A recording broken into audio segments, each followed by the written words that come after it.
धर्मक्षेत्रे कुरुक्षेत्र संवेता युयुत्सवः मामकाः पांडवाश्चैव किम कुर्वत संजय। हे संजय, धर्मभूमि कुरुक्षेत्र में युद्ध की इच्छा से एकत्र हुए मेरे तथा पांडु पुत्रों ने क्या किया।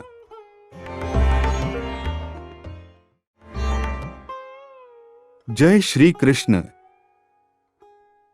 भगवद गीता एक बहुपठित आस्तिक विज्ञान है जो गीता महात्म्य में सार रूप में दिया हुआ है। इसमें यह उल्लेख है कि मनुष्य को चाहिए कि वह श्री कृष्ण के भक्त की सहायता से संवीक्षण करते हुए भगवद गीता का अध्ययन करे और स्वार्थ प्रेरित व्याख्याओं के बिना उसे समझने का प्रयास करे। अर्जुन ने जिस प्रकार से साक्षात भगवान कृष्ण से गीता सुनी और उसका उपदेश ग्रहण किया, इस प्रकार की स्पष्ट अनुभूति का उदाहरण भगवद गीता में ही है। यदि उसी गुरु परंपरा से निजी स्वार्थ से प्रेरित हुए बिना किसी को भगवद गीता समझने का सौभाग्य प्राप्त हो तो वह समस्त वैदिक ज्ञान तथा विश्व के समस्त शास्त्रों के अध्ययन को पीछे छोड़ देता है। पाठक को भगवद गीता में न केवल अन्य शास्त्रों की सारी बातें मिलेंगी अपितु ऐसी बातें भी मिलेंगी जो अन्यत्र कहीं उपलब्ध नहीं हैं। यही गीता का विशिष्ट मानदंड है। स्वयं भगवान श्री कृष्ण द्वारा साक्षात उच्चरित होने के कारण यह पूर्ण आस्तिक विज्ञान है। महाभारत में वर्णित धृतराष्ट्र तथा संजय की वार्ताएं इस महान दर्शन के मूल सिद्धांत का कार्य करती हैं। माना जाता है कि इस दर्शन की प्रस्तुति कुरुक्षेत्र के युद्धस्थल में हुई जो वैदिक युग से पवित्र तीर्थस्थल रहा है।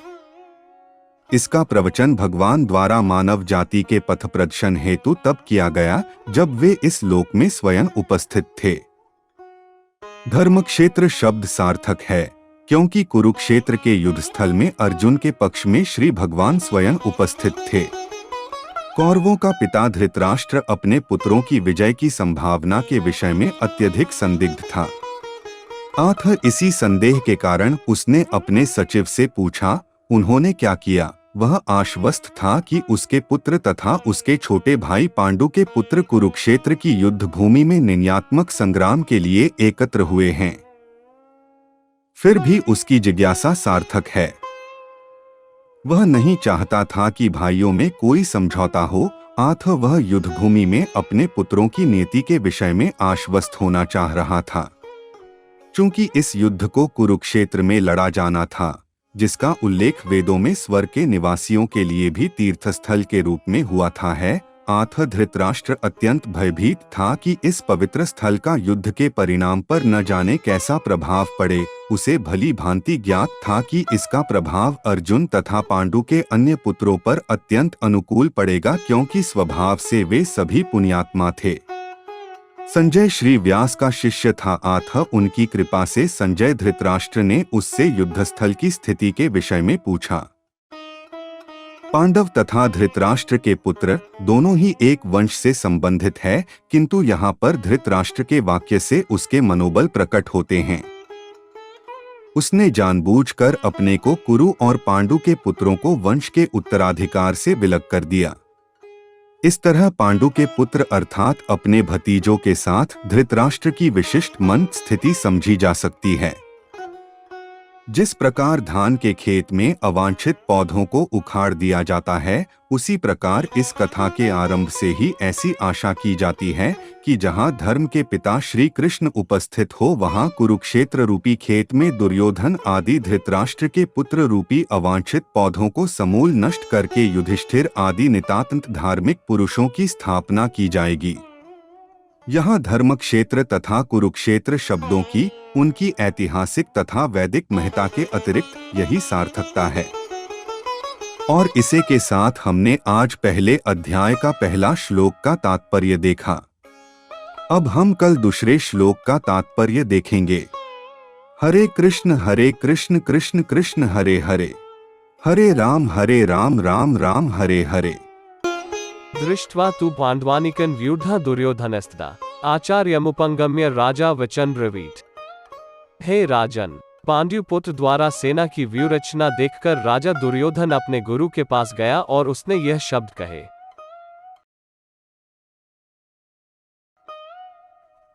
जय श्री कृष्ण।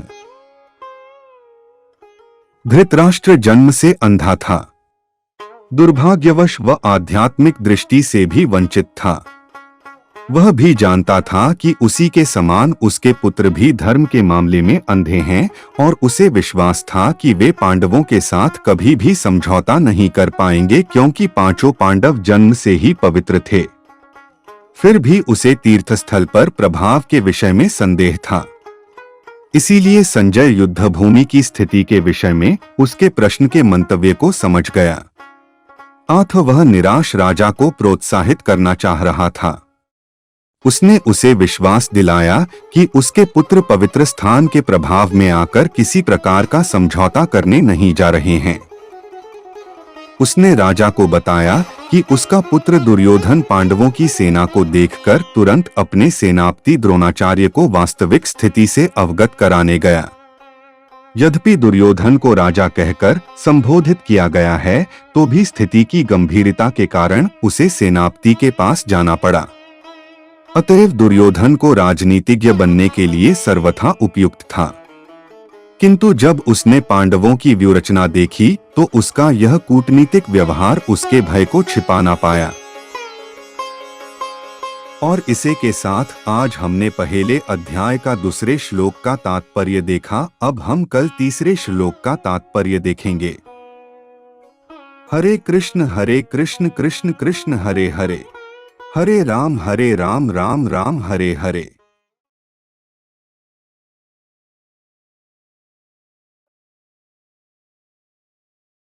पश्येता पांडुपुत्राणामाचार्य महती चमूम व्यूढ़ा द्रुपद पुत्रेण तव शिष्येन धीमता। है आचार्य पांडव पुत्रों के विशाल सेना को देखे, जैसे आपके बुद्धिमान शिष्य द्रुपद के पुत्र ने इतने कौशल से व्यवस्थित किया है।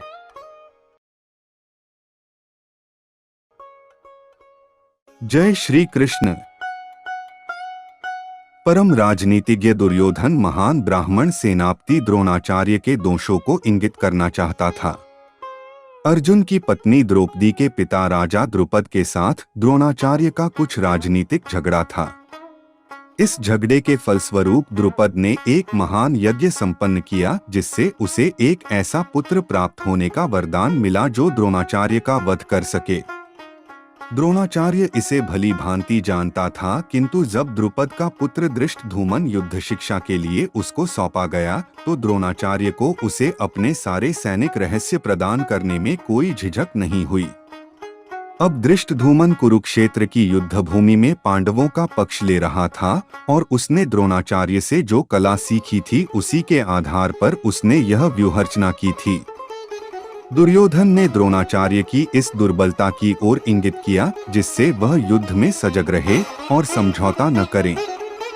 इसके द्वारा वह द्रोणाचार्य को यह भी बताना चाह रहा था कि कहीं वह अपने प्रिय शिष्य पांडवों के प्रति युद्ध में उदारता न देखा बैठे।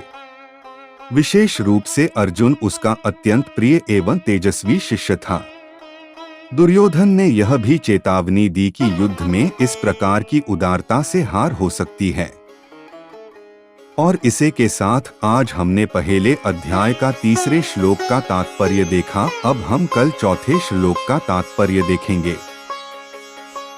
हरे कृष्ण कृष्ण कृष्ण हरे हरे, हरे राम राम राम हरे हरे।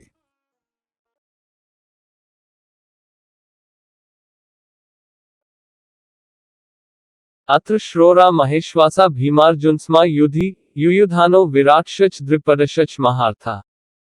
इस सेना में भीम तथा अर्जुन के समान युद्ध करने वाले अनेक वीर धनुर्धर हैं, यथा महारथी युयुधान, विराट तथा द्रुपद।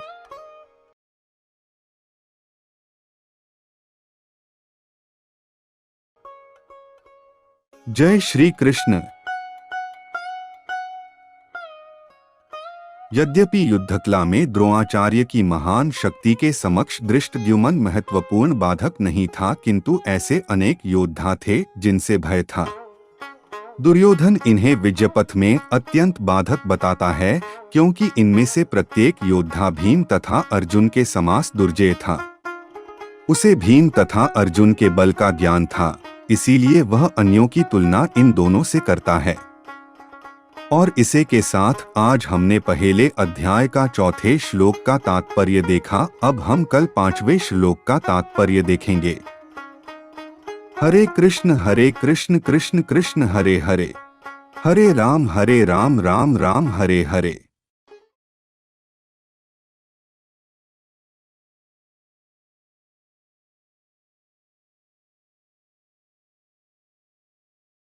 धृष्टकेतुश्चेकितानः काशीराजश्च वीर्यवान पुरुजित कुतिभोजश्च शैबिश्च नरपोंगवा। इनके साथ ही धृष्टकेतु, चेकितान, काशीराज, पुरुजित, कुंतिभोज तथा शैब्य जैसे महान शक्तिशाली योद्धा भी है।